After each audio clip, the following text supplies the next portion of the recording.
Hello students, welcome to law student helping hand.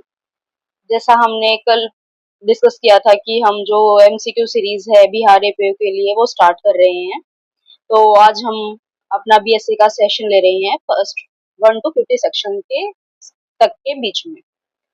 तो जो screen है वो आपके साथ शेयर हो रही होगी शायद, आप एक बार चेक कर लीजिएगा। तो अब हम स्टार्ट करते हैं फर्स्ट क्वेश्चन से। तो जो क्वेश्चन फर्स्ट है वो है character of a person for purpose of the law of evidence is not relevant in one of the following situation. कि जो आदमी का जो कैरेक्टर है वो किस चीज में रेलिवेंट नहीं होता। तो ये हमारा जो चैप्टर है वो अलग से है कि कैरेक्टर किस चीज में रेलिवेंट है और किस चीज में रेलिवेंट नहीं है। तो इसका जो ऑप्शन है previous good character of the accused in criminal cases, previous bad character in reply to evidence of good character in criminal cases, character as affecting the amount of damages in civil cases, and character to prove conducted imputed in civil cases। तो आप बताइए इसमें क्या है, किसमें relevant नहीं होगा character का जो पर्सन। तो जो इसका आंसर है, राइट आंसर है वो है डी। जो ये कैरेक्टर है वो सिविल केसेस में जो होता है तो उसमें रेलिवेंसी उसकी नहीं होती। ठीक है, नेक्स्ट क्वेश्चन है under which one of the following section of BSA previous good character is relevant in criminal cases. तो ये कौन से सेक्शन में हमें डिफाइन किया गया है, बताइए। तो जो इसका राइट आंसर है वो है डी,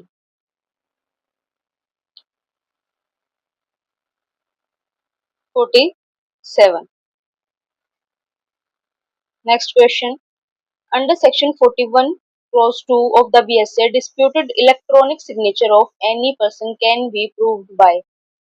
तो जो बीएसए है वो बेसिकली चेंज जब हुआ है तो इसमें हमें देखने को मिलेगा कि जो डिजिटल इलेक्ट्रॉनिक जो चीजें हैं एविडेंस है उनके, वो काफी इम्प्रूव किए गए हैं, काफी सारे ऐड किए गए हैं। तो जो उनके जो बेसिक चेंजेस है वो हमें ध्यान रखने हैं कि वो हमें प्रॉपर हम उसको रीड करें और प्रॉपर उनको देखें कि उसमें क्या चेंजेस आए जो हमारे लिए बहुत ज्यादा इंपॉर्टेंट है। ठीक है, तो इसका आंसर बताइए।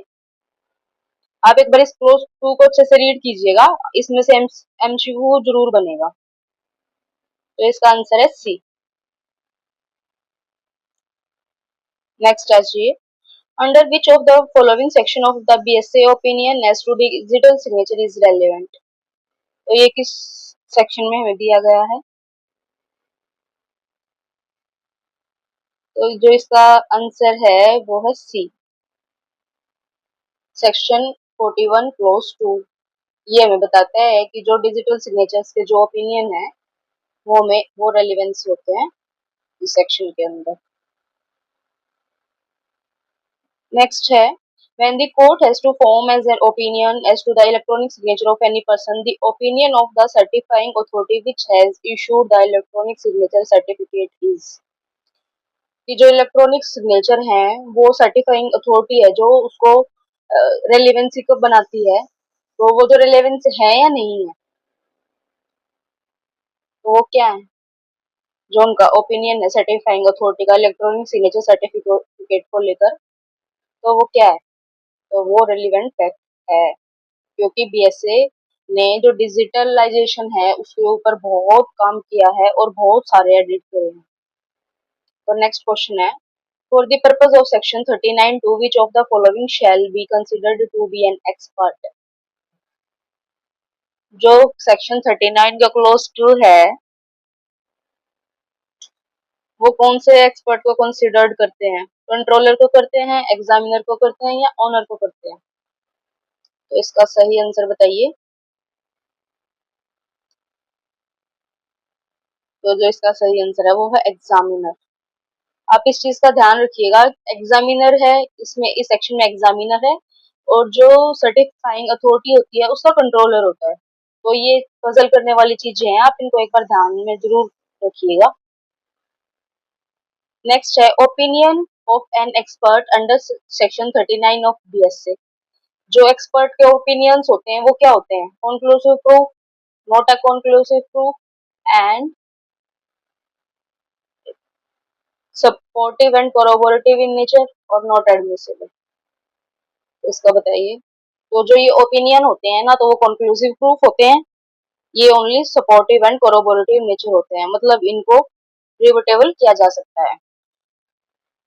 अगला है, in which cases did the Indian court apply the principle of res ipsa loquitur, मतलब the things speak for itself, which might be analogous to the provision under section 21 clause 1b of the BSA regarding conclusive proof।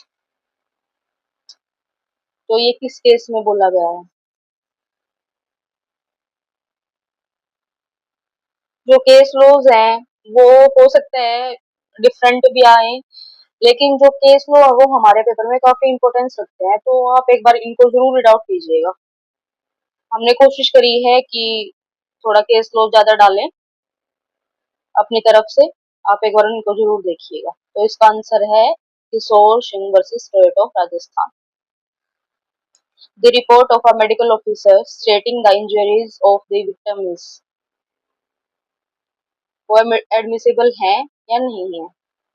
तो medical officer की जो injuries हैं तो वो क्या है, relevant and admissible in evidence. तो इसका आंसर है clause B. Next question, assertion and reason. The finding of the criminal courts are inadmissible in a civil suit. जो क्रिमिनल कोर्ट्स की फाइंडिंग होती है वो सिविल सूट में एडमिसिबल होती है या नहीं होती। देन उसका रीजन के एक्विटल और conviction in a criminal case has no evidentiary value in a subsequent civil litigation except for the limited purpose of the showing that there was a trial of resulting in acquittal और conviction as the case may be. तो जो इसका answer बताइए। तो जो इसका answer है वो है A, both A and R true and R is the correct explanation of A. जो फाइंडिंग्स है क्रिमिनल कोर्ट की वो इनएडमिसिबल होती है सिविल सूट के अंदर। नेक्स्ट है, which of the following judgment is irrelevant under 37 of BSA. जो बीएसए का सेक्शन 37 है वो किस बारे में बात करता है? Insolvency, matrimonial, probate. तो किस चीज के बारे में बात नहीं करता? तो उसका आंसर क्या होगा? D, judgment a criminal court. Which section of BSA provides for the relevancy of certain judgment in probate, insolvency and matrimonial etc. courts? तो ये किस सेक्शन में बात करी गई है? ये तो इजी क्वेश्चन है, 35। तो स्टूडेंट्स जो ये सेक्शन नंबर है बीएसए में सारा चेंज है नए, तो ये थोड़ा डिफिकल्ट होता है स्टार्टिंग में याद करने में, लेकिन आपको इनके ऊपर कमांड जो है वो बनानी पड़ेगी, क्योंकि जो अब सारे जो पेपर आए हुए हैं वो मोस्टली सेक्शन बेस्ड दे रहे हैं, और जो अभी न्यू स्टूडेंट के लिए थोड़ा प्रॉब्लम क्रिएट कर रहे हैं, लेकिन धीरे धीरे हैबिट हो जाएगी, आपको थोड़ी कमांड बनानी पड़ेगी। तो नेक्स्ट है, which of the following provision of BSA permits evidence recorded in one case to be considered relevant in subsequent proceeding. तो ये किस सेक्शन में बोला गया है?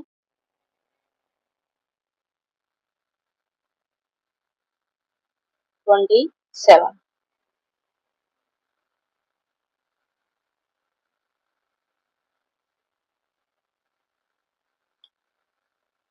अब आ गया next question 14। A dying declaration recorded by the police officer in the form of FIR before the death of the author without obtaining certificate as to mental fitness। तो वो क्या ट्रीटेड होगी डाइंग डिक्लेरेशन, या only evidence, या नहीं होगी, या वो किसी पर्पज के लिए काम नहीं आएगी? तो आप इसका आंसर बताइए। जो डाइंग डिक्लेरेशन है वो जरूरी नहीं होता कि उसके लिए सर्टिफिकेट दें उसकी मेंटल फिटनेस के लिए कि वो ठीक नहीं था, या मतलब वो किसी भी सिचुएशन में हो, अगर वो डाइंग डिक्लेरेशन देता है तो वो रेटेड होगा एज अ डाइंग डिक्लेरेशन। तो इसका आंसर रहेगा ए। नेक्स्ट क्वेश्चन है, under section 26 of BSA a statement of a person who is dead to be admissible. तो जो डाइंग डिक्लेरेशन होती है वो किसके रिगार्डिंग होती है?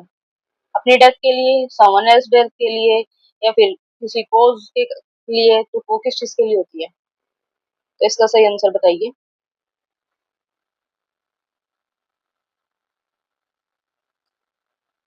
तो इसका सही आंसर है ए, वो हमेशा अपनी डेथ के रिलेटेड होता है। Next, a dying declaration under 26 of the BSA is admissible in evidence.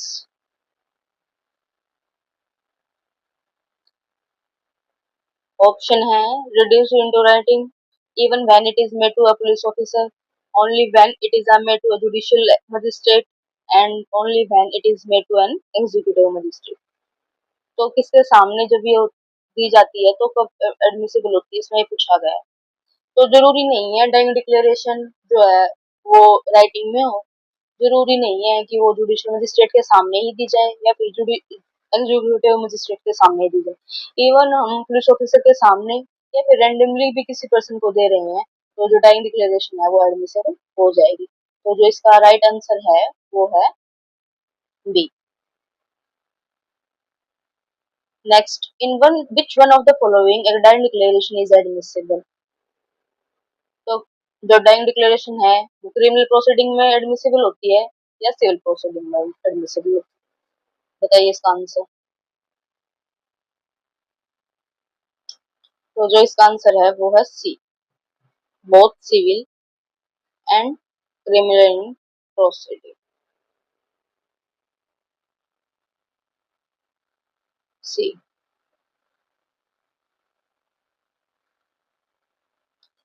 Dying declaration में भी मेट हुआ doctor, magistrate, any other person और ऑल ऑफ द अबव।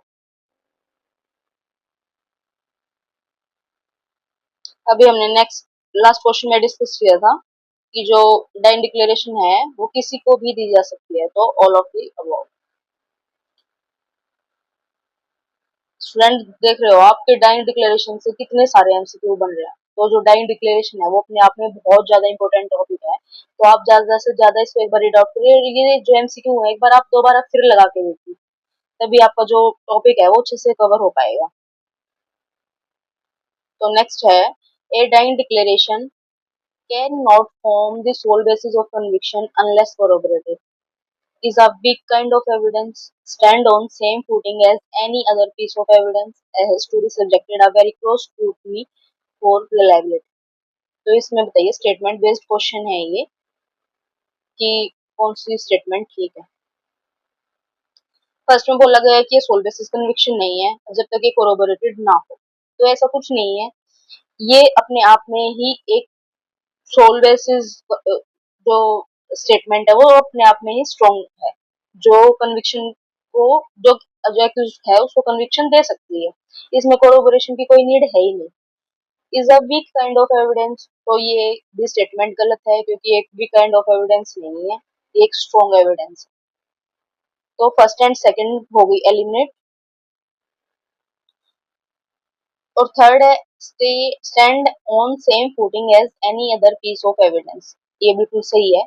ये जैसे दूसरे एविडेंस जो स्टैंड करते हैं बिल्कुल सेम वैसे ही करता है और जो रिलायबिलिटी के वेरी क्लोज है। तो जो थर्ड एंड फोर्थ है ये स्टेटमेंट बिल्कुल ठीक है। तो इसमें जो ऑप्शन है ये थोड़ा गड़बड़ है, तो इसके जो सही है वो है third and fourth statement is right. ठीक है, तो अब हम नेक्स्ट क्वेश्चन करते हैं 20।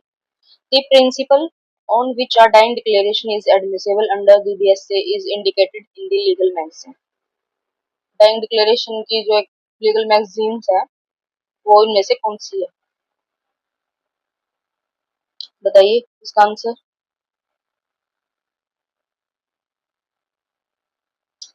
तो इसका आंसर है बी,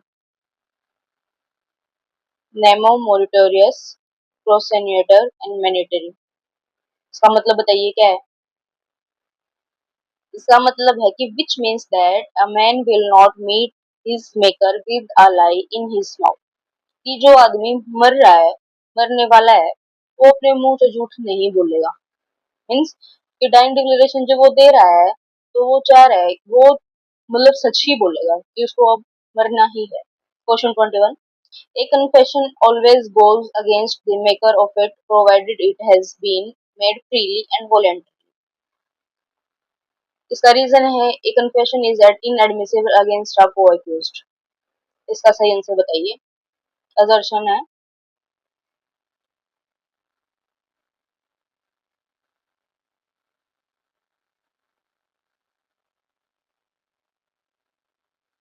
तो जो कन्फेशन है वो अगेंस्ट को अक्यूज्ड भी दी जा सकती है, राइट. और जो कन्फेशन है वो जो उसके अक्यूज्ड के जो अगेंस्ट है वो जाएगी, वो फ्रीली एंड वॉलंटरीली होनी चाहिए. ये तो राइट है. तो इसका सही आंसर है C. A student R is false, क्योंकि जो कन्फेशन है वो को अक्यूज्ड के अगेंस्ट भी एडमिसिबल है. नेक्स्ट है a confession by accused can be used against a co-accused under section 24 of BSA. तो अब अभी हमने लास्ट में पढ़ा है कि जो को-accused है उसके लिए जो कन्फेशन देते हैं वो एडमिसिबल है, लेकिन वो सोल बेसिस ऑफ कन्विक्शन नहीं है. ये क्या है? Only corroborative evidences.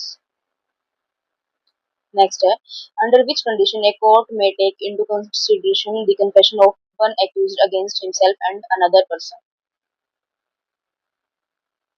कि कब जो एक कन्फेशन है वो एक्यूज्ड के अगेंस्ट जो है वो कंसिडर करी जाएगी, जब तक वो जो को एक्यूज्ड है वो सेम जो ऑफेंस है उसके लिए ट्राई नहीं हो रहा है.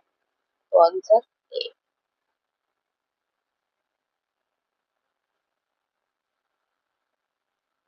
Next, if an accused voluntarily consent for brain mapping and necroanalysis, then such information is relevant under which section of BSA. तो ये जो बात बोली गई है वो किस सेक्शन में बोली गई है, बताइए. जो सेक्शन 23 का जो 2 है, ये अभी हमारी जो बात करता है वो किस चीज के लिए बात करता है? लीडिंग ऑफ डिस्कवरिंग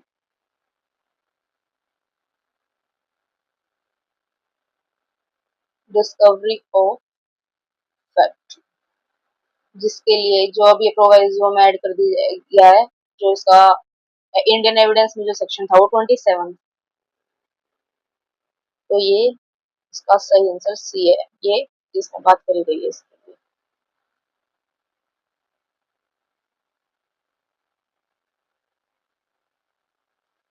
नेक्स्ट है 26. Proviso to section 23(2) of BSA is an exception to the rule enacted. जो सेक्शन 23 का जो क्लोज 2 अभी हमने बात करी डिस्कवरी ऑफ फैक्ट, तो किसके लिए एक्सेप्शन है? मतलब ये बोला गया है कि जो हम पुलिस के सामने कन्फेस करते हैं वो एडमिसिबल नहीं होता, लेकिन जो इसका एक्सेप्शन है वो इस प्रोवाइजो में दिया गया है कि वो स्टेटमेंट जो हेल्प करती हैं एक नेक्स्ट फैक्ट एक अलग फैक्ट को डिस्कवर करने के लिए, तो वो इसके लिए एक्सेप्शन है, वो एडमिसिबल है. तो इसका है next 27. A an accused make a confession to superintendent of police. In this case, the confession made by A. जो confession है वो SP को दी गई है, मतलब पुलिस को दी गई है, तो वो क्या एडमिसिबल है?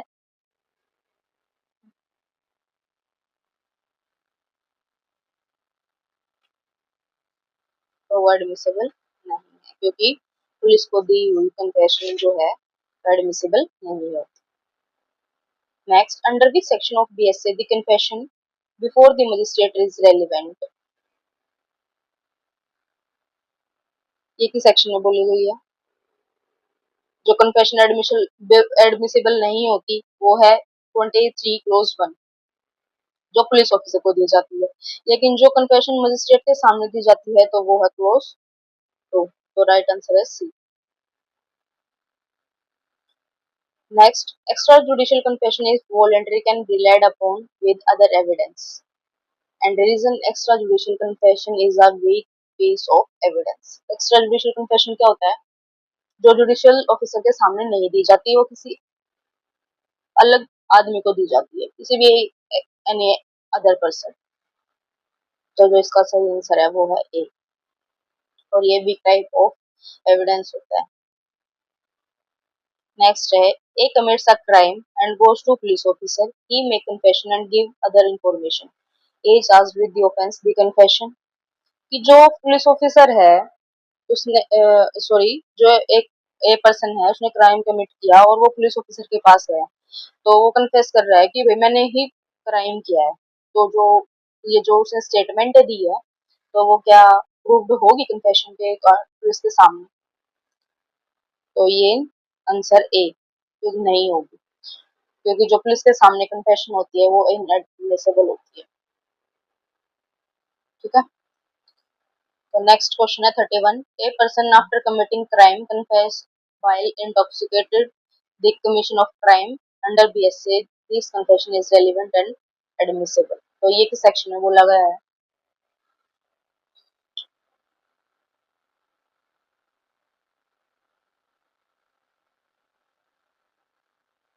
तो ये बोला गया है ए प्रोवाइजो सेकंड, कि अगर कोई आदमी जो है वो कन्फेस कर रहा है हालांकि वो इंटॉक्सिकेटेड है, फिर भी वो रेलिवेंट होगी और एडमिसिबल होगी। तो ये प्रोवाइजो सेकंड में बोला गया सेक्शन 22 के। Next question 32. Which word is newly added in section 22 of BSA which was not present in corresponding section 24 of Indian Evidence Act? तो इनमें से कौन सा जो वर्ड है वो न्यू ऐड किया गया है?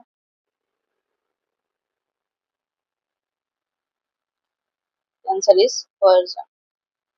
आप जो एक बार चेंजेस हैं इनको अच्छे से ध्यान रखिएगा क्योंकि इनसे बहुत ज्यादा क्वेश्चन बनने वाले हैं। Next question. If confession is made after the impression caused by any inducement, threat, coercion or promise has, in the opinion of the court, has been fully removed, is relevant under which provision of BSA? कि अगर कोई confession है वो inducement के कारण लिया गया है, थ्रेट दे के लिया गया है, कोर्जन या फिर प्रॉमिस से, लेकिन जब वो फुली रिमूव हो जाती है वो इंड्यूसमेंट और फिर वो अगर कन्फेशन दे रहा है तो वो रेलिवेंट किस सेक्शन में है? तो answer is first provide of section 22। Next, A says to be that he has finished his wife forever, under BSA this statement amounts to। तो ये ना तो किसी पुलिस ऑफिसर को दी गई, ना किसी मजिस्ट्रेट को दी गई, ये किसी एनी रैंडमली पर्सन को दी गई कि भाई मैंने जो अपनी वाइफ है उसको हमेशा के लिए खत्म कर दिया। तो ये चीज क्या है? ये स्टेटमेंट क्या है? एडमिशन है, कन्फेशन है, स्टेटमेंट है, क्या है?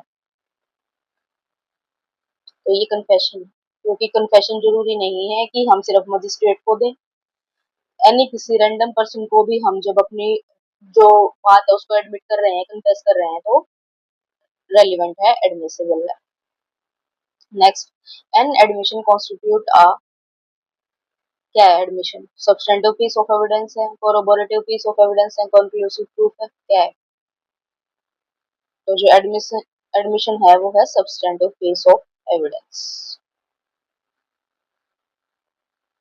Next, the general rule is that admission are proved against the maker which of the following provision of the BSA provide for exception of the rule?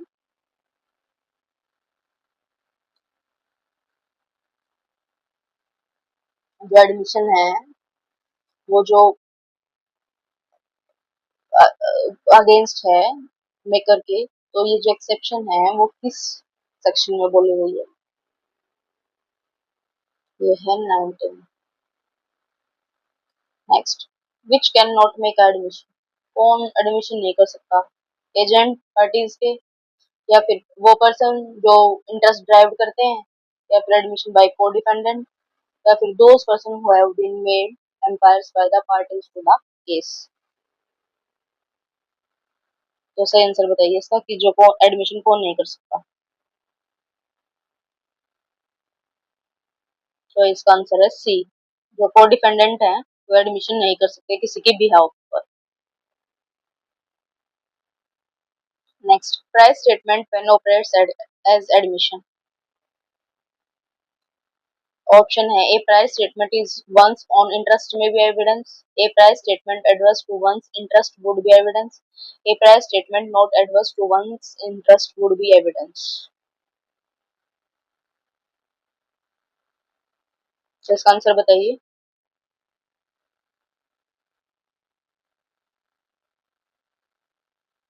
तो इसका आंसर है बी।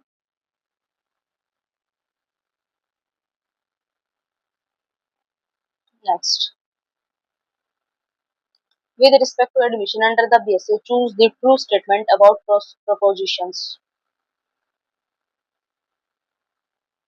जो admissions हैं वो कौन कर सकता है? Admission can be made by parties to the proceeding, तो ठीक है।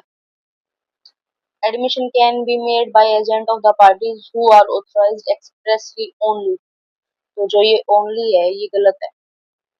जो एजेंट ऑफ द पार्टीज है वो जो एडमिशन वो है कर सकते हैं, ठीक है। Third, a person feeling suits in representative character can also make admission while having the character, तो ये ठीक है। फर्स्ट एंड सेकंड,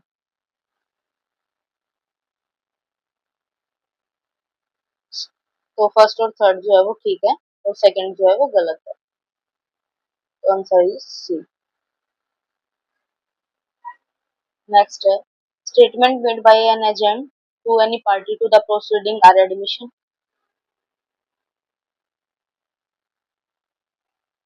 तो इसका क्या आंसर है?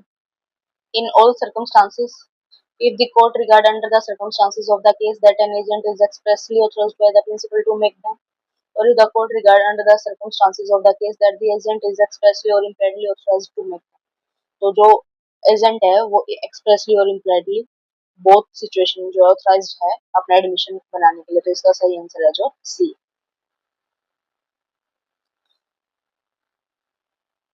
नेक्स्ट है, which one of the following section of BSA deals with admission of a party to proceeding or agent, तो एक ही सेक्शन में बोला गया है, सेक्शन नंबर इज 16। नेक्स्ट है, admissions are not conclusive proof of the matter admitted but they may operate cells, जो admission है वो conclusive proof नहीं होते लेकिन वो ऑपरेट्स करते हैं किस चीज को?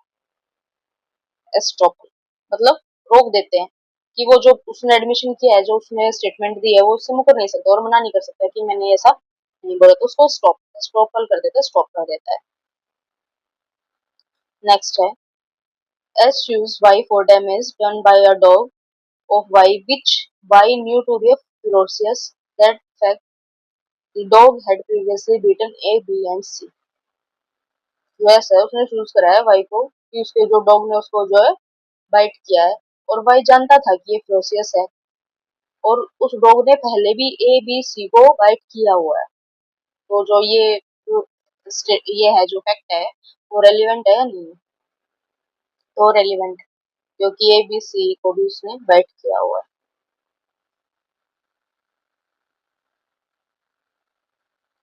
तो अब आगे section question number 44। A, A is tried for the murder of B by intentionally shooting him dead. The fact that A on the other occasion shot at B is relevant as it shows। तो ये क्या है, क्या दर्शाता है? Intention, motive और preparation. कि जो ए है वो बी का जो मर्डर करने के लिए उसको ट्राई कर रहा है और उसने उसके ऊपर शूट किया इंटेंशनली, और जिससे वो मर गया। और जो फैक्ट है वो ये दर्शा रहे हैं कि उसने अदर ओकेजन पर भी बी को जो है शूट करने की कोशिश की है, तो इससे क्या दिखा रहा है? वो उसका इंटेंशन ही थी उसको मारने की, क्योंकि वो पहले भी ट्राई कर चुका है उसको मारने के लिए, तो ये क्या है? Intention. Under which one of the following section of BSA the previous conviction of a person is relevant, जो प्रीवियस कन्विक्शन है पर्सन की वो किस सेक्शन में रेलेवेंट है बताइए। तो जो correct answer is B, explanation 2 of section 12। Which one of the following section the Indian BSA provides the provision regarding plea of alibi, जो plea of alibi है किस सेक्शन में बताया गया है? Section number 9. Next, which of the following fact is relevant under section 8 of the BSA? 8 में section 8 में कौन कौन से जो फैक्ट है वो रेलिवेंट है? Those facts which are introductory in nature, those facts which help to certain identification and article of a person, those facts which depict relation between the parties, those facts for inference of conspiracy can be traced.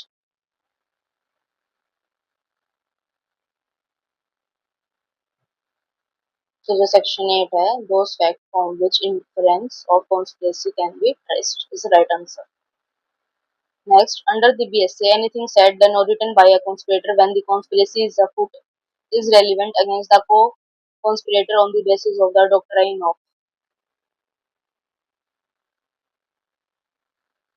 तो एक इस case में तो sorry क्या doctrine है इसका? Doctrine of agency जो related है को-कॉन्स्पिरेटर से। जो ये बात है कॉन्स्पिरेटर की वो कौन से सेक्शन में बोली गई है? नेक्स्ट क्वेश्चन सेक्शन नंबर 8 में। So last question is A is tried for a riot and is proved to have marched as the head of mob. The cries of the mob are relevant as they are related to things said or done by the conspirator in reference to the common design. Explain of the nature of the transaction. The act of the conspirator in furtherance of the common design. None of the above. तो इसका answer है explain the nature of transaction. One question जो हमारा है test identification period is substantive evidence, corroborative evidence, no evidence, hearsay evidence. जो TIP है वो हमारे बीएसए में कौन से सेक्शन में दिया गया है एक बार ये भी मेंशन करिए आप और बताइए कि ये सब्सटेंटिव एविडेंस है या कोरोबोरेटिव एविडेंस है।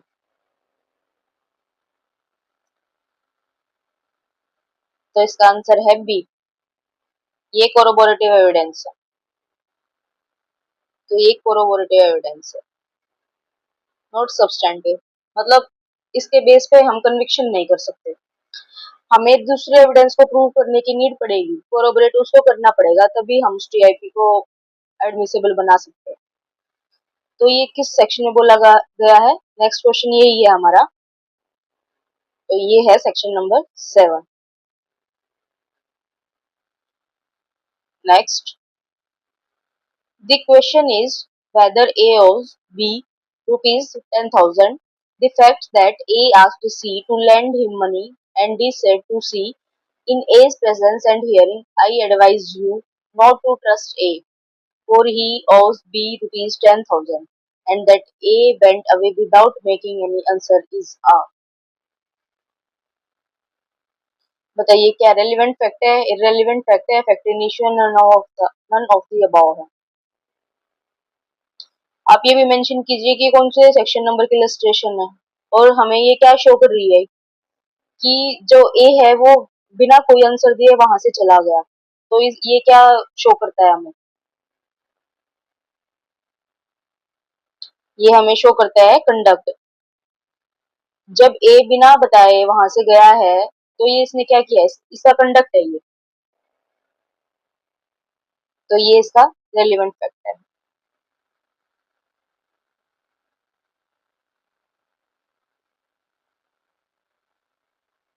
ठीक है,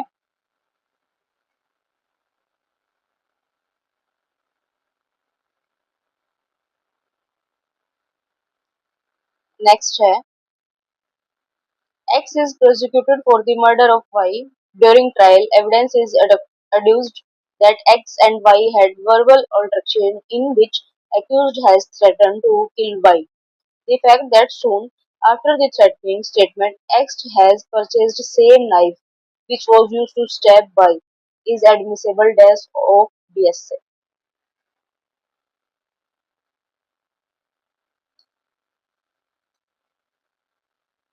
तो इसका आंसर बताइए ये किसकी इलिस्ट्रेशन है? 6, 7, 8 या फिर 10?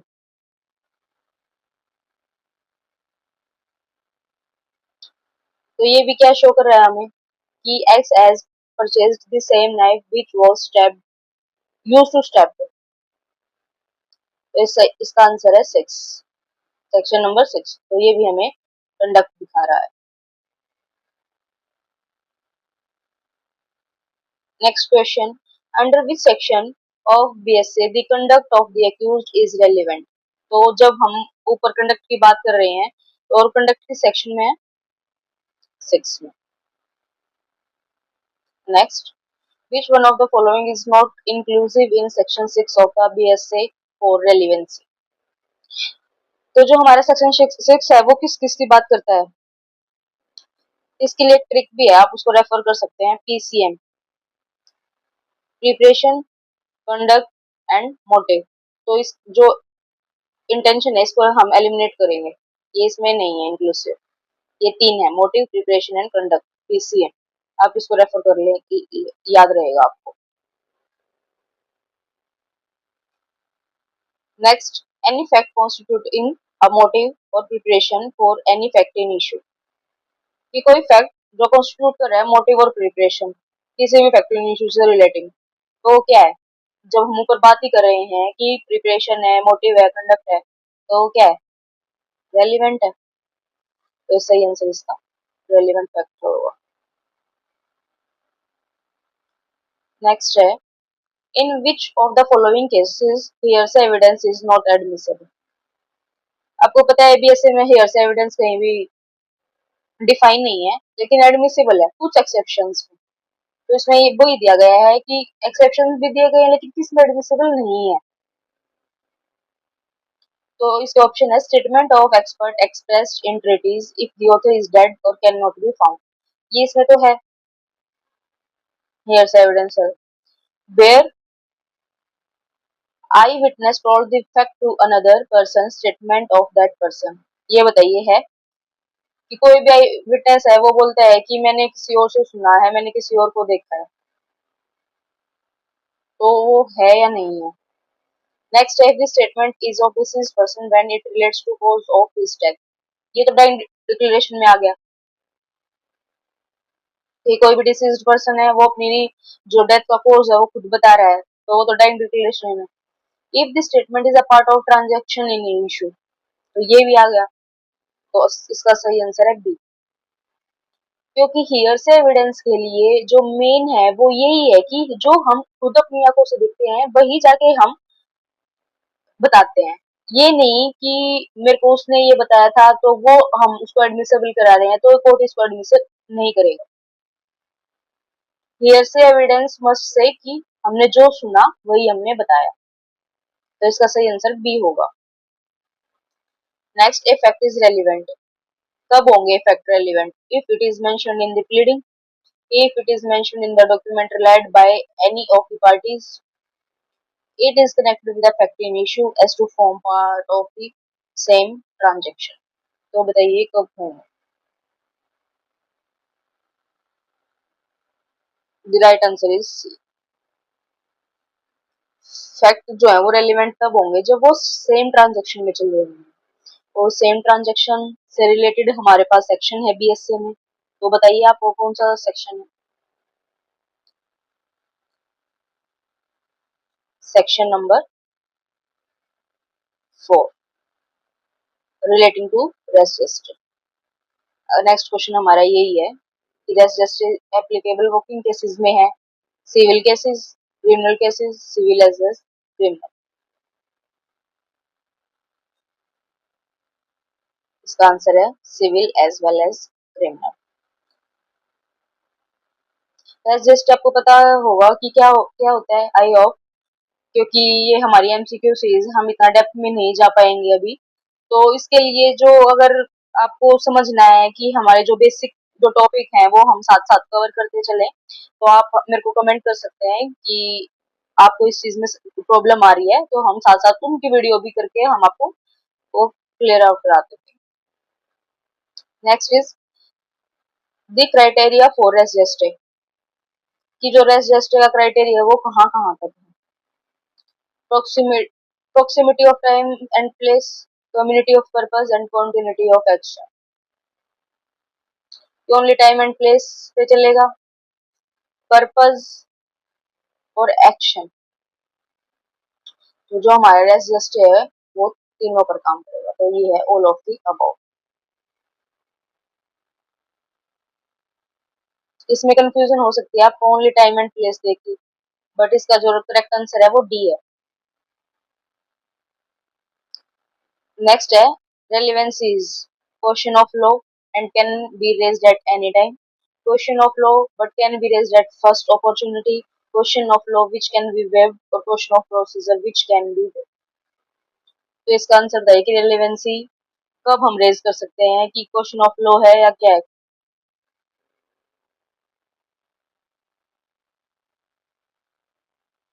तो रेलिवेंसी है question of law can be raised at any time by court.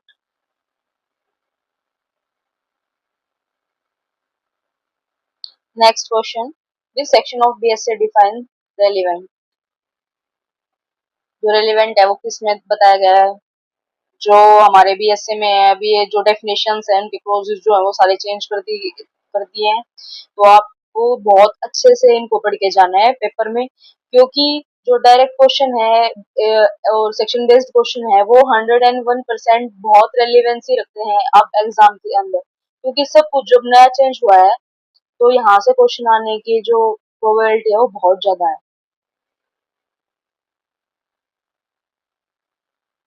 Next question करते हैं हम। Section 2 clause 2 of BSA provides for the which following acts to be looked into the meaning of the word not mentioned in definition clause of BSA। जो हमारे definition clauses में नहीं दिए गए हैं तो जो उसके जो मीनिंग है वो हम कहाँ से लेंगे। तो इसके जो सी और डी जो ऑप्शन है वो शायद मिसप्रिंट है, तो इसमें है इसके साथ बीएनएस, और इसका ऑप्शन नेक्स्ट होगा ऑल ऑफ द अबव। तो ये सारे होंगे आईटी, बीएनएसएस और BNS. Next question, A is tried for the murder of B by beating with a club with the intention of causing of his death. At A's trial, which one of the following is not fact in issue? जो ये है वो trial हो रहा है अपने murder के लिए, उसने बी का मर्डर किया है उसको मार के विद द क्लब लाठी से, कि उसकी जो इंटेंशन थी उसको मारने की ही थी, लेकिन इसमें कौन सा फैक्ट इन इशू नहीं है। A is beating with B with the club, ये तो उसने ऊपर मेंशन कर दिया। ए कन्वर्सेशन विद सी, उसकी सी के साथ बातचीत क्या हुई थी। ए causing B death with club, ये भी ऊपर मेंशन है। A intention to cause B death, ये इंटेंशन भी उसके ऊपर मेंशन है, तो इसका राइट आंसर क्या हो जाएगा, बी। उसने बी का मर्डर किया है तो उसमें सी का उसमें ऊपर कोई भी मेंशन नहीं है, तो इसका आंसर सी हो जाएगा। Next, which section of BSA define fact in issue. BSA का कौन सा जो सेक्शन है वो फैक्ट इन इशू को डिफाइन कर, answer is C, G, clause G. Next question is that there are certain objects arranged in a certain order in a certain place. That is, it is a fact, opinion, document, and motive. Answer is a fact. Next, under the Evidence Act, fact means factum probandum, factum probans.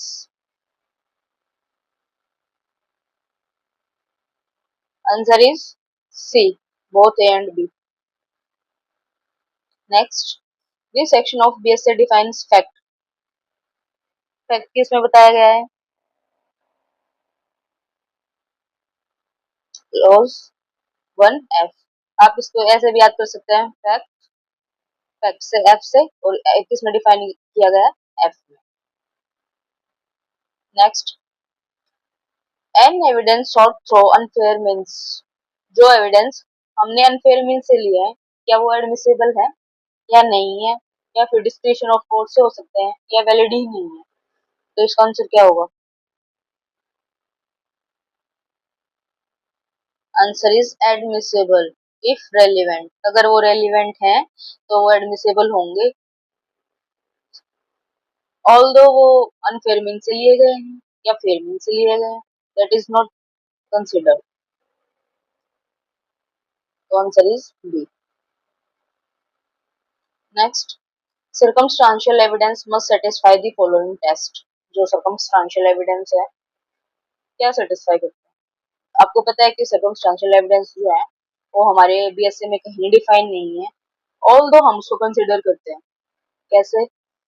Court ये consider करता है कि जो offence हुआ है उसमें क्या क्या सर्कमस्टांसेस हुए हैं, अगर वो उससे कनेक्टेड है या कहीं उसकी रेलेवेंसी रखते हैं, तो जो कोर्ट है वो सर्कमस्टांसेस को कंसिडर करता है और उसके बेस पे हम उस केस को देखते हैं कि उसके अंदर क्या प्रोबेबिलिटी बन रही है।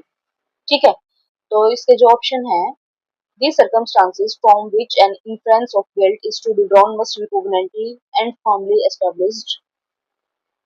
Those circumstances should be a definite tendency pointing towards the guilt of the accused. These circumstances taken collectively should form a chain so complete that there is no escape from the conclusion that within all human probability the crime was committed by the accused. And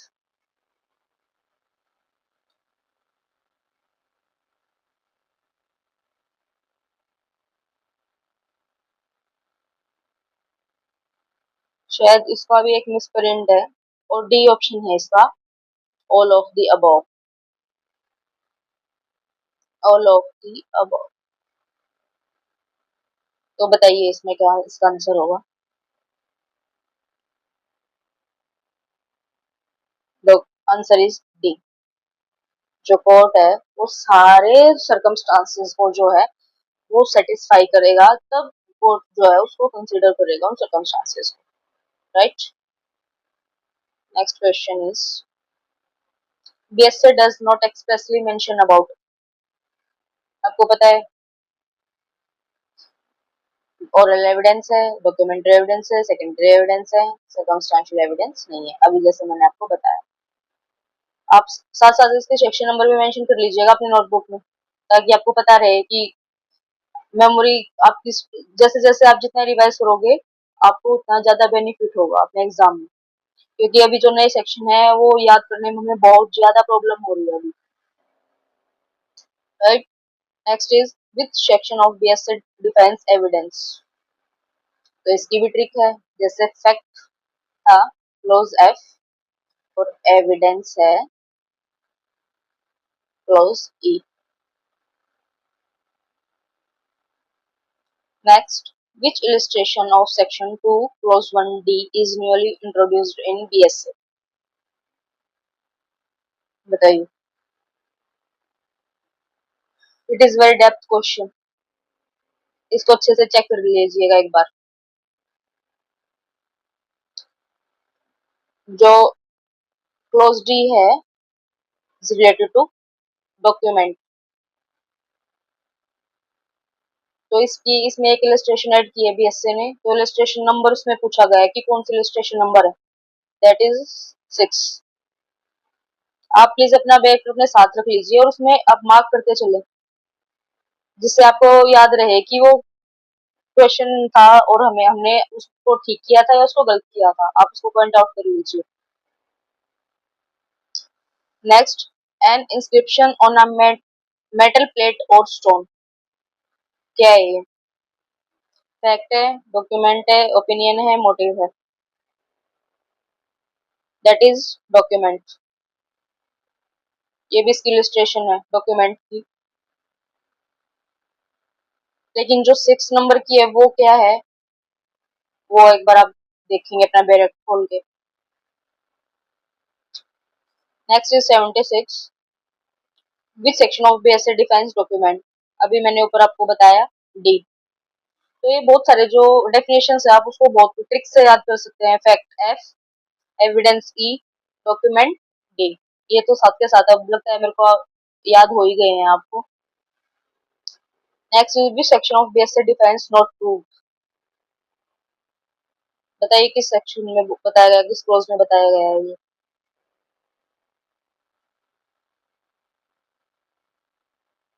I think जो ये हाँ ये not correct. तो आप 77 और 78 को एक बार skip कर दीजिए। हम चलते हैं next. This section of BSA defined disproof. बताइए 79।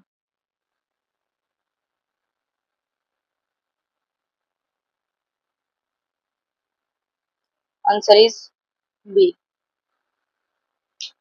सी। डिस्प्रूव्ड बताया गया है क्लोज सी में, और नॉट प्रूव्ड बताया गया है आई में। यहाँ पे आप लिख लीजिए क्लोज आई में नॉट प्रूव्ड बताया गया है। ठीक है, next is which section of BSA defines shall presume.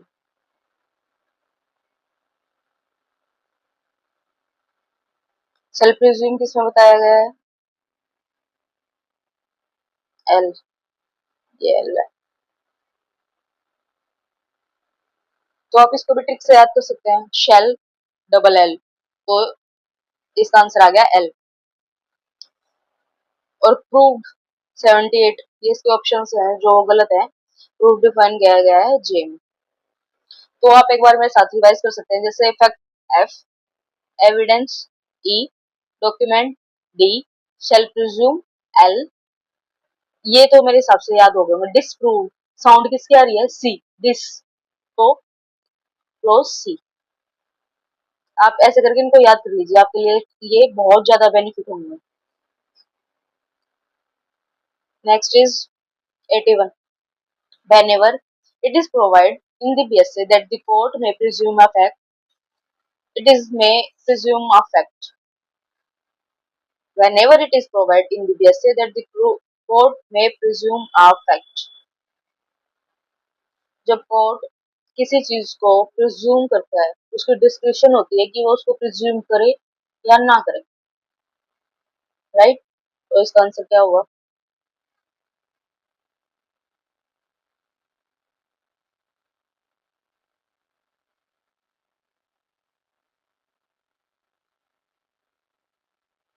may call for proof of the fact,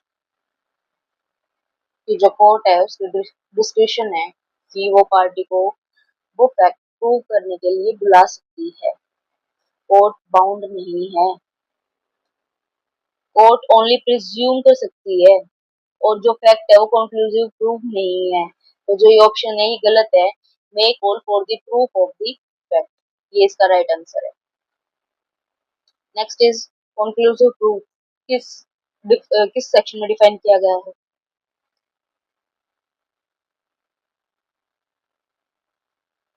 the answer is B, clause B, conclusive proof. Next is court, court किस में define किया गया है? फर्स्ट। सबसे पहले कहाँ से एविडेंस स्टार्ट होते हैं? कोर्ट से। तो फर्स्ट जो है वो हमारी कोर्ट है, ऐसे इसको याद कर सकते हो आप। BSA has been divided into dash parts and dash chapter. कितने पार्ट्स हैं और कितने चैप्टर हैं बीएसए में? बताइए इसका answer. That is 4 part and 12 chapter. Bharatiya Shikshan Adhiniyam is enforced from, I think ये तो सबको पता होगा, 1 July 2024। Answer is A. Next, section 50 explanation define character as including. जो हमारा सेक्शन 50 है वो कैरेक्टर है से रिगार्डिंग है, उसमें क्या बताया गया? रेपुटेशन या डिस्पोजिशंस। और ये बताना सेक्शन 50 है जो किस कैरेक्टर के रिगार्डिंग है?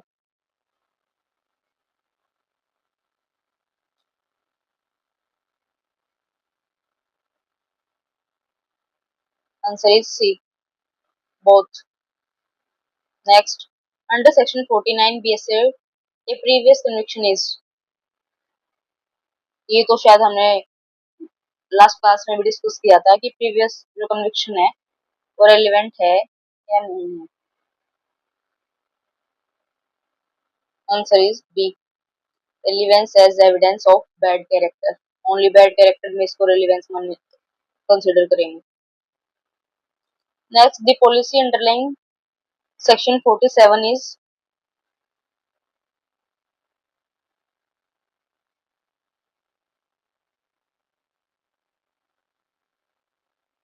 बताइए, जो सेक्शन 47 है वो किससे रिलेटेड है?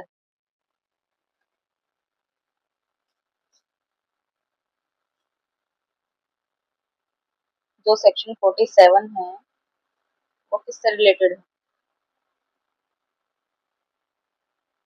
सेक्शन 47 इज कि जो कैरेक्टर है वो, जो गुड कैरेक्टर है वो रेलिवेंस है या नहीं है क्रिमिनल केसेस में। The answer is yes, good character is relevance. तो ये पॉलिसी के अंडरलाइन करता है 47, प्रिजम्पशन ऑफ इनोसेंस, कि जब तक जो एक्यूज्ड है वो गिल्टी प्रूव्ड नहीं होता तब तक कोर्ट उसको कंसिडर करेगा इनोसेंस। ये बात बोल रहा है कि जो क्रिमिनल केसेस में है वो हम जाते हैं बियॉन्ड रीजनेबल डाउट, कि डाउट की एक डाउट को किसी भी हद तक हमें रखना ही नहीं है, ऑल क्लियर, तब हम उस अक्यूज को जो है वो गिल्टी कंसिडर करेंगे। तो इसलिए ये सेक्शन बताया है। Section number sorry, question 89, his handwriting is disputed, his conduct regularly examined, a correspondence testifies, his opinion is, answer is, जो एक की हैंडराइटिंग है वो डिस्प्यूटेड है और उसका जो क्लर्क है उसको रेगुलरली एग्जामिन करता था, तो जो उसका जो क्लर्क का जो ओपिनियन है दैट इज इरेलीवेंट और relevant.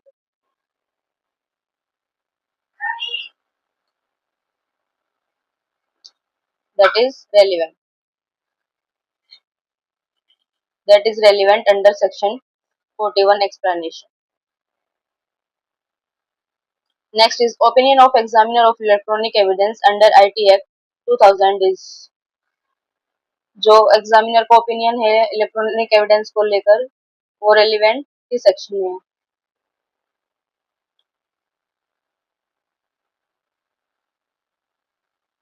Answer is relevant under 39 close two of, जैसे ये हमने लास्ट क्लास में भी किया था, लेकिन जो ये क्वेश्चन है उससे थोड़ा अलग है। इसमें तो बताया गया था कि सेक्शन 39 में जो ओपिनियन है वो किसका है, उसमें बताया था एग्जामिनर का है, लेकिन इसमें बताया गया है कि वो रेलिवेंट किसके अंदर है, सेक्शन 39 क्लोज टू के अंदर। Next is effect of judgment under section 36 is,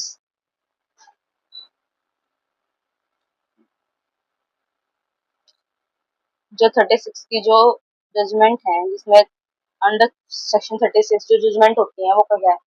conclusive proof है, रेलिवेंट बट नॉट कंक्लूसिव है, इररेलिवेंट है, या binding on stranger. That is relevant but not conclusive. जहां ये बात आती है कि relevant but not conclusive, not conclusive का मतलब है कि वो it must be need corroborative, it must be need कोरोबोरेटिव।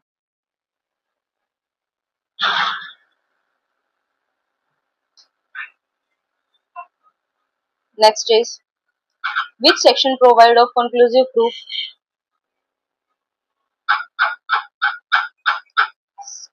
किस सेक्शन में बताया गया है कि conclusive proof? 35, answer is section 35। Section 35 embodied principle of, जो सेक्शन 34 है वो किसकी बात करता है, किस प्रिंसिपल की बात करता है? Res judicata. Next, relevancy of statement as to any law contained in law books including electronic or digital form falls under which section of BSA 2023?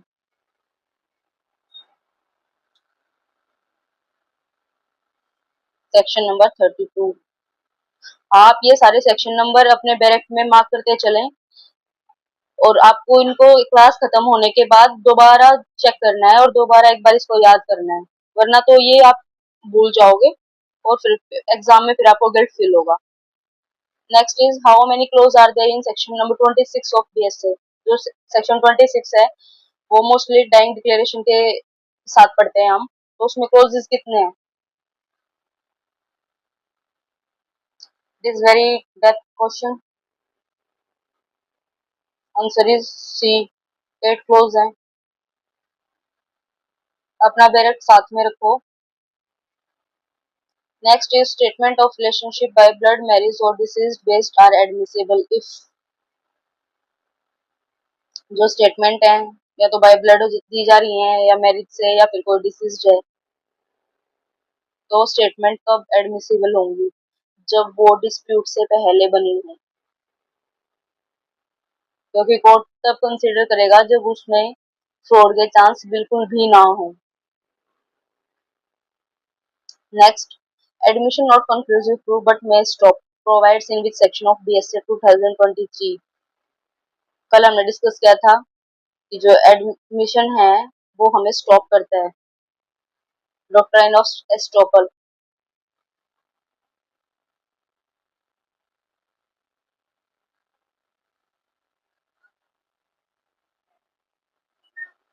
31 section में है, section number 25। Next, A, B and C are jointly tried for dacoity. A's confession implicates himself and B. Can court consider it against B? जो ये तीनों है वो jointly tried है dacoity के लिए, और जो A's है वो confession करता है साथ में B को भी, लेकिन क्या कोर्ट B को कंसिडर करेगा? Yes, against both, because they are jointly tried for dacoity. Same offence के लिए ट्रायल हो रहे हैं, तो ये जो को एक्यूज्ड हैं उनके अगेंस्ट भी जो है ये कंसिडर करेगा कोर्ट इसको। Next, A tried for theft tells police in custody I stole ornaments and buried them under tree.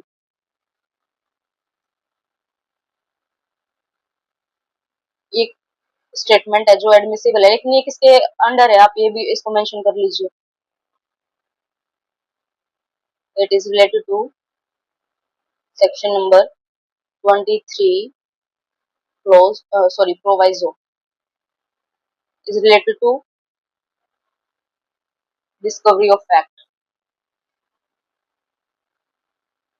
Discovery of fact.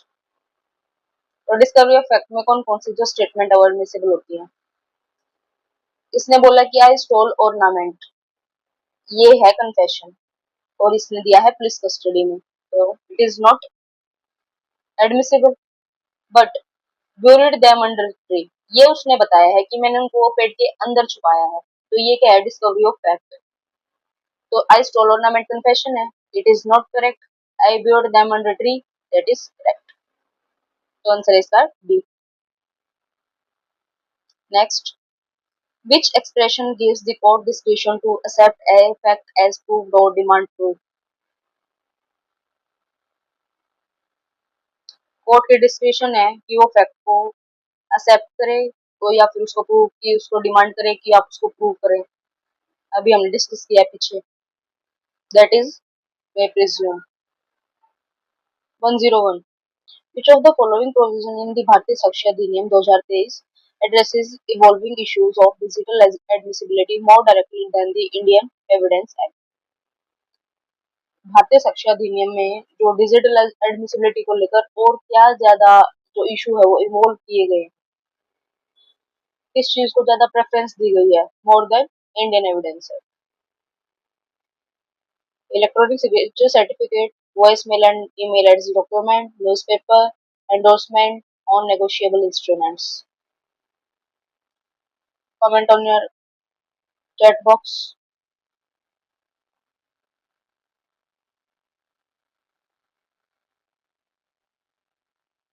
तो आपको पता है जैसे बीएसए में डिजिटल रिकॉर्ड्स को, डिजिटल एडमिसिबिलिटी को कितना ज्यादा प्रेफरेंस दिया गया है, तो right answer is B, voice mail and email as document.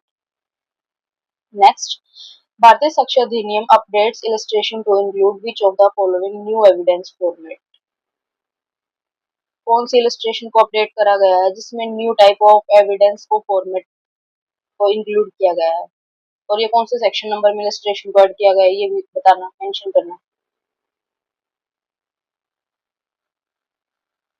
Notarised affidavit, printed newspaper, server logs and GPS data, paper contract.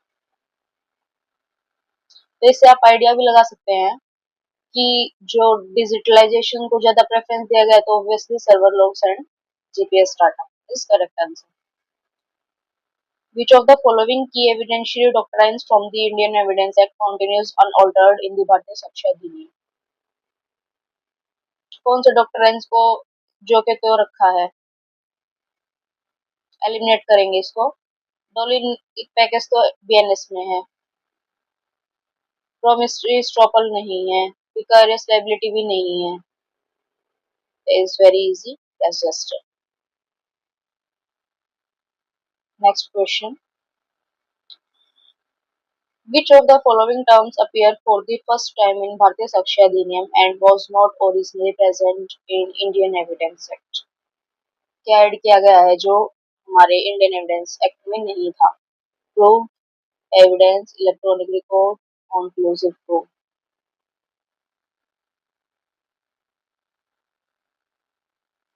Right answer is electronic record.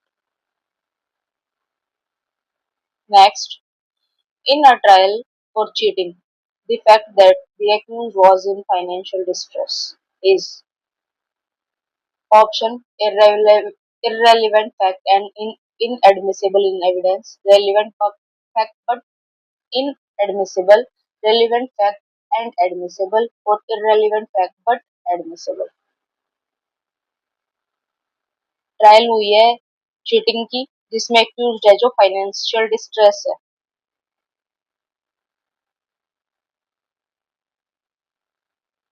That is relevant. Next, which of the following is considered a document? Document में क्या consider करेंगे? A conversation heard by witness, an electronic record on a smartphone, a person intention to act, a verbal confession in court। Question बहुत easy है।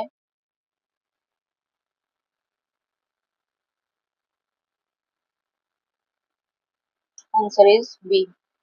तो इस session में हम last में काफी सारे केस क्लोज करेंगे जो आपके लिए बहुत ज्यादा इंपॉर्टेंट है, तो क्लास को आप पूरी कंटिन्यू रखिए। Next question, according to the act which of the following is not covered under their definition of document? Document के अंदर क्या इंक्लूड नहीं है? मैप और प्लान भी है, लिथोग्राफी वर्ड में है, सर्वर लॉग्स हैं, spoken words but not recorded. ठीक है,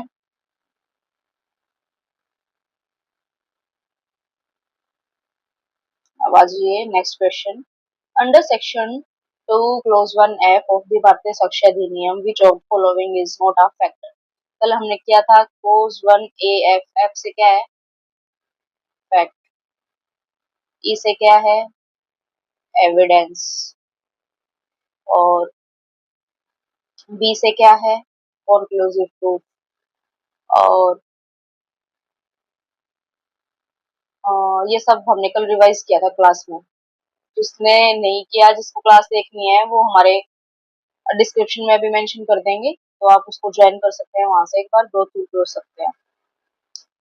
तो क्या फैक्ट में इंक्लूड नहीं है? That a person holds a certain opinion as a certain intention act in good faith और फ्रॉडुलेंटली और uses a particular word in a particular sense, ये है fact. A judicial determination made by the court, इसको अभी देखते हैं। See है that a person heard और सॉ समथिंग, ये भी फैक्ट है। Any mental condition of which any person is conscious, ये भी है। तो एलिमिनेट करते हैं, option B is correct answer. Next question, Bharatiya Sakshya Adhiniyam was enacted in the republic of India year of, बताइए इसका आंसर। कौन से रिपब्लिक ऑफ इंडिया में अभी चला हुआ है बीएसएफ? The answer is 74। इसको हम निकाल भी सकते हैं, जैसे अभी चला हुआ है 2026 और हमारा इंडिपेंडेंस हुआ था 1947। इसको इसमें से माइनस करके और एक 1 ईयर को बढ़ा के हम इसको कैलकुलेट करते हैं, तो ये 74 आ जाएगा। नेक्स्ट, अंडर सेक्शन 50 एविडेंस में बी गिवन ऑफ। कल हमने किया था section 50।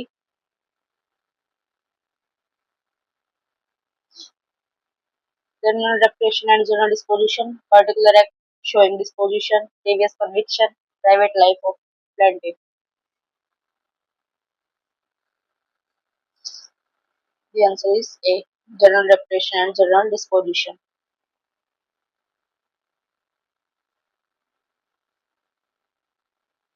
Next question. Previous bad character not relevant except in reply. Provides in which section of BSc? ये करेक्टर चैप्टर से है, कहाँ से सेक्शन स्टार्ट है वहाँ 40 मेंशन करिए कमेंट बॉक्स में।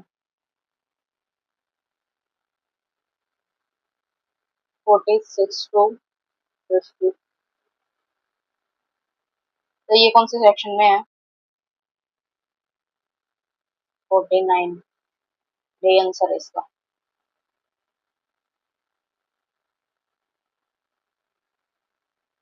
Next question, characterise affecting damages provides in which section of BSC? जो कैरेक्टर वाला जो चैप्टर है वो बहुत अच्छे से सेक्शन नंबर भी और उसके अंदर का जो रेलिवेंसी है वो भी बहुत टिप्स पर होनी चाहिए आपकी, क्योंकि ये बहुत ज्यादा इंपॉर्टेंट है, इससे ज्यादा क्वेश्चन बनते हैं इस चैप्टर से।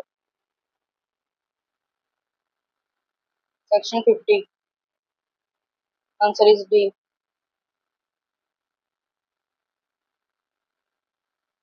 Next question, the five golden principles which constitutes the Panchasheel of the proof of a case based on circumstantial evidence are laid down. इस क्लास में हम काफी केस क्लोज करेंगे, ये सारे आपको शो हो रहे हैं, देखिए ये बहुत अच्छे से मेमोराइज करने हैं। ये तो काफी पुराना केस है, सबको पता ही होगा, Sharad versus state of Maharashtra. Next question, which of the following judgment Supreme Court laid down the procedure regarding dealing with the objection as to admissibility of the document and other item of evidence? बताइए किस case में बोला गया था ये?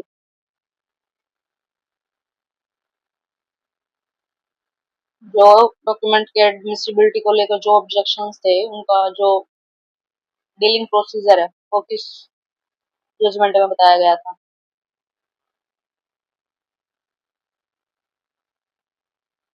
Answer is Bipin Chandra Panchal versus state of Gujarat, 2001 का judgement है ये। नेक्स्ट है, even a student may be treated as an expert under section 39 of BSc, it was laid down by the Supreme Court. जो स्टूडेंट है वो भी एक्सपर्ट होता है, किस केस में बताया गया था ये?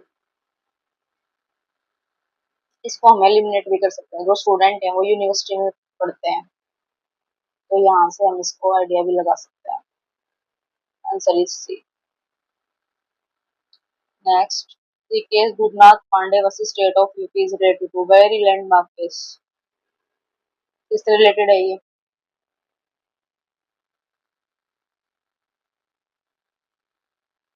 is related to plea of alibi. आपने सबने पढ़ा भी होगा। Next, a court cannot compel the party to undergo a blood test to establish the legitimacy of the child because it would amount to declaring the mother as unjust and child as illegitimate. The view was laid down in which one of the following cases?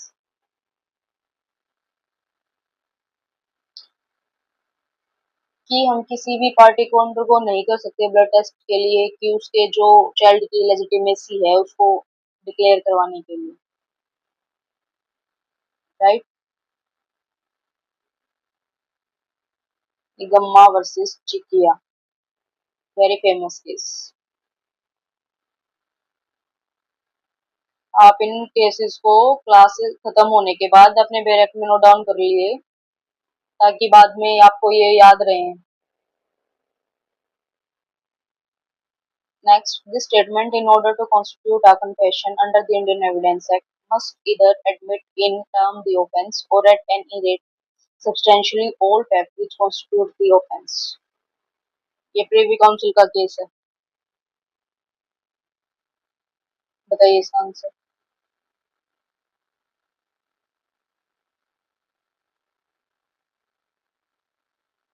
आकला Narayan Swami. Confession से related है. Next, in which of the following case it was held that proviso to section 23 of BSc is an exception to. ये कल हमने question भी किया था. जो section 23 है वो एक्सेप्शन है इन तीनों सेक्शंस की. किस किस केस में हेल्ड किया गया था ये.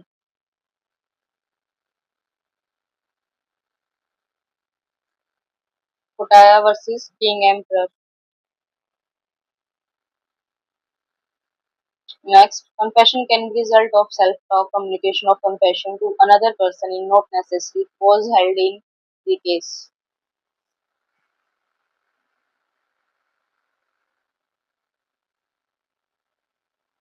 किस केस में बोला गया था ये.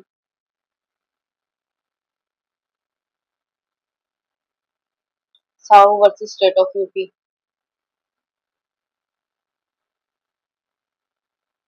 Next, no confession made to a police officer shall be proved against a person accused of any offence. The rationale of this rule is stated in. जो कन्फेशन है वो पुलिस ऑफिसर के सामने नहीं दी जा सकती और ना वो पर्सन के जो अक्यूज के जो अगेंस्ट है वो यूज करी जा सकती है, प्रूव की जा सकती है. किस केस में बोला गया ये.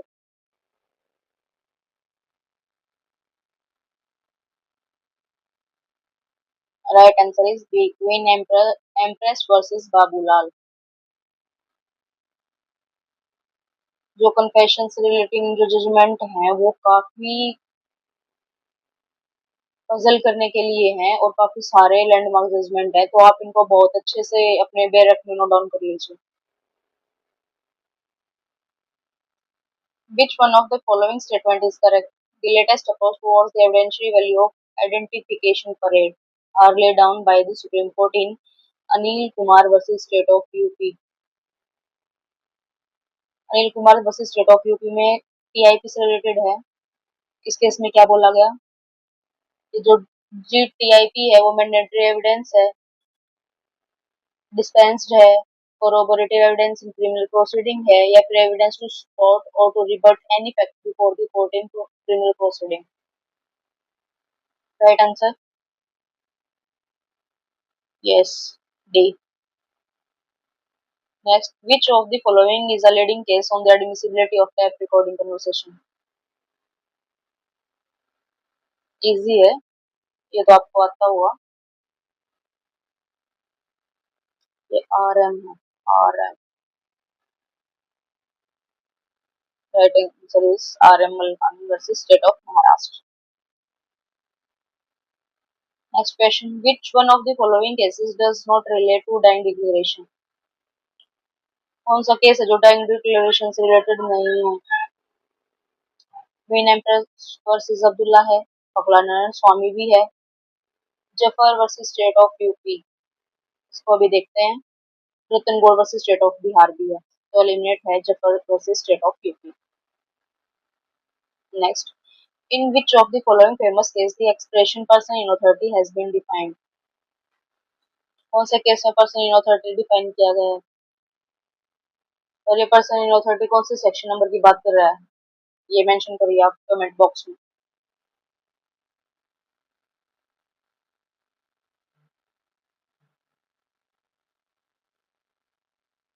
Right answer is Santoshi Baldev versus are.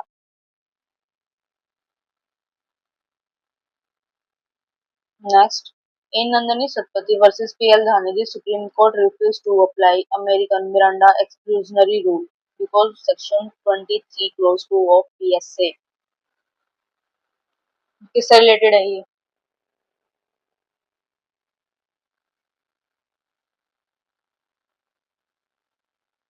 Right answer is C, expressly uses the term confession and hence admission is excluded. Right answer is C. Next, in which of the following the Privy Council has defined the term confession? किस case में confession को define किया गया है? Easy है, Pakala Narayana Swami versus emperor.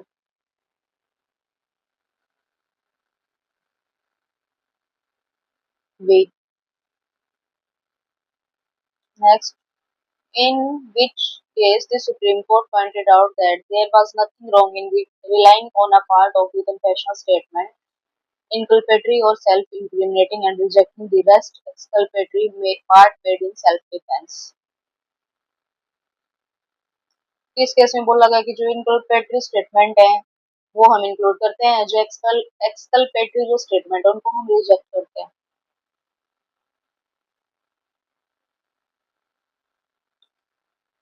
आपको पता होना चाहिए कि जो स्टेटमेंट है इनकल्पेटरी और एक्सकल्पेटरी वो क्या है.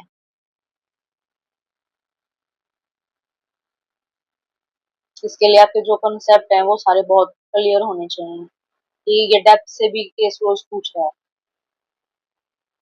Right. Right answer is Nishikant Jha versus state of Bihar.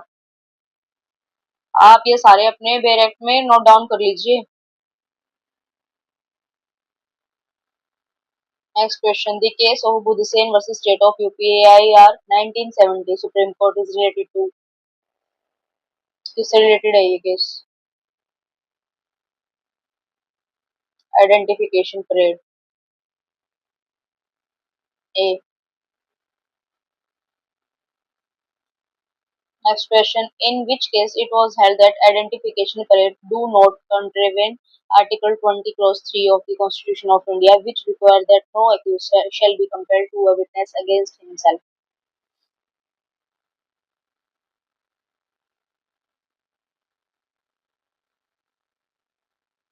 Pyarelal versus the state.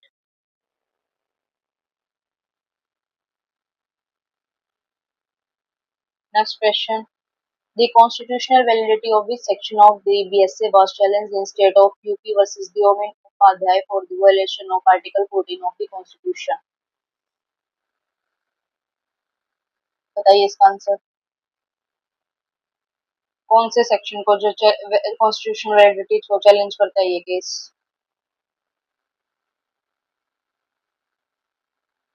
Answer is सी. किससे रिलेटेड है ये? Discovery of leading fact. Indian evidence में कौन सा सेक्शन था ये? Section 27. Next, in which one of the following case the Supreme Court held that confession of co-accused are very weak evidence and no conviction can be based solely on such confession. जो accused co-accused की जो confession है वो relevancy रखती है लेकिन वो बहुत बिग टाइप ऑफ एविडेंस है और जो वो कोरोबरेटिव ऑफ नेचर है तो उसके जो सोलेसिस बेसिस पे जो कन्विक्शन नहीं हो सकती. तो ये किस केस में बोला गया था? Ismira Singh versus State of MP, very landmark case on co-accused conspirator. Next, the case of Paklan and Swami versus Emperor related to.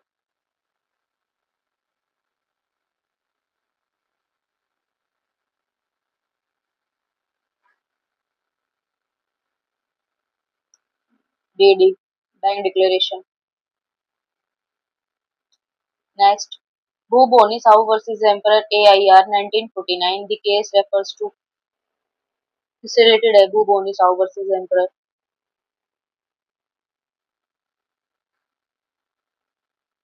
ये भी है evidentiary value of confession of co-accused.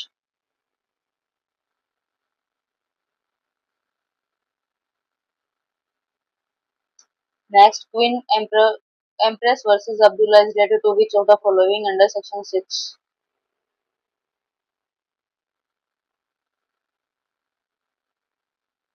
This related है related to conduct.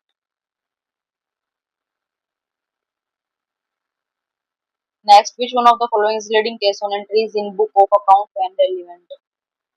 कौन से case में बोला गया था कि जो हम बुक्स में एंट्रीज करते हैं वो रेलिवेंसी रखती हैं?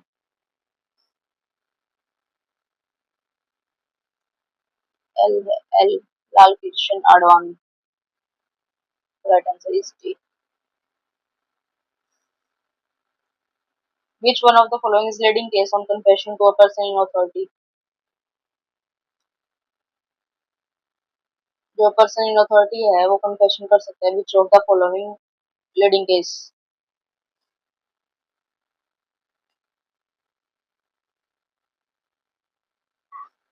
Pyarelal Bhargava versus state of Rajasthan. Next question, state of UP versus Deoman Upadhyaya is concern with, अभी हमने ऊपर डिस्कस किया है, किससे रिलेटेड था ये section 23 proviso,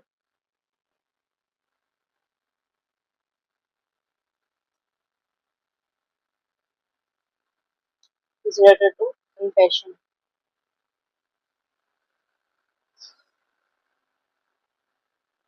Next question, evidence obtained by undesirable means inadmissible if it is otherwise relevant, the court said so in, इस case में बोला गया, कल हमने डिस्कस किया था कि जो एविडेंस है वो ऑब्टेन करे गए अनफेयर मीन्स से, तो वो रेलिवेंट है या नहीं है? तो आंसर इज रेलिवेंट है, ऑल दो वो हमने अनफेयर मीन्स से कलेक्ट करे हैं, लेकिन अगर वो रेलिवेंसी रखते हैं तो वो एडमिसिबल है।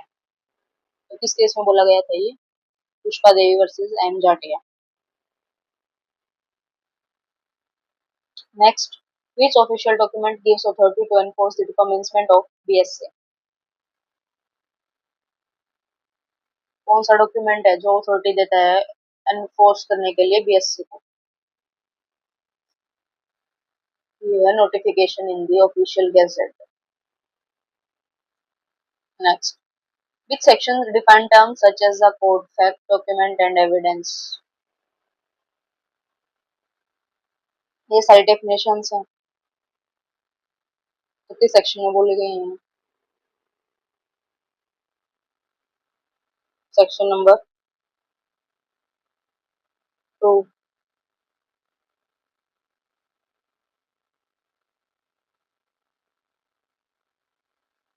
कोड कौन से क्लोज में है? A fact, F document, D और एविडेंस, ई। ये सारी कल हमने याद की थी क्लास में। Next, under section 21E clause 2 of BSA, which is included in documentary evidence?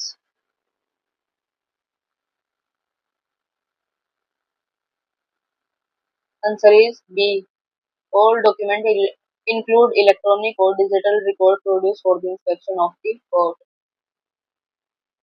Next, under which act are digital and electronic record made an integral part of the definition of both evidence and document?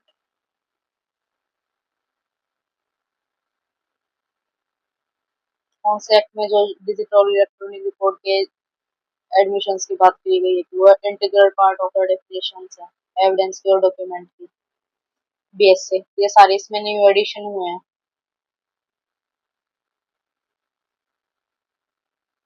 The definition of relevant has been provided. ये L से क्या है? shall presume।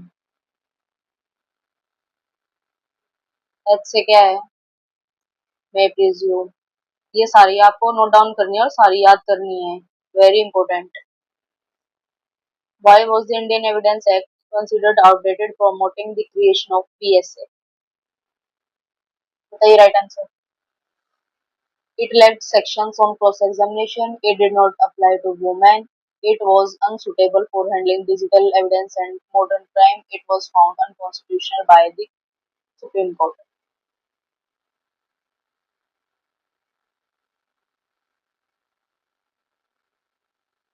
It was unsuitable for handling digital evidence and modern crime. Next, under Section 1 Clause 3 of the BSA, when does the Act come into force? कभी act force में आया था?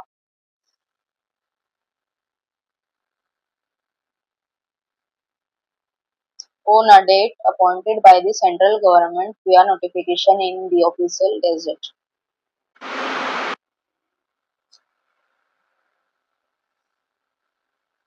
Next question.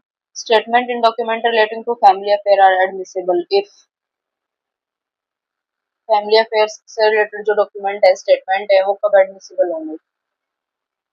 The maker is dead, the statement related to existence of relationship before dispute.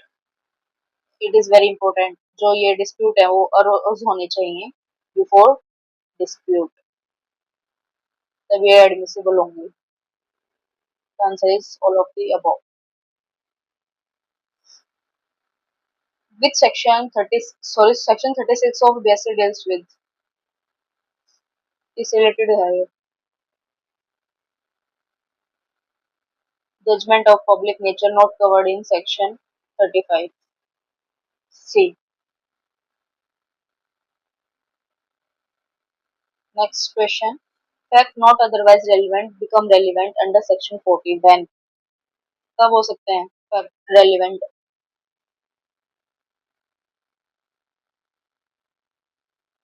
They support or contradict opinion of expert.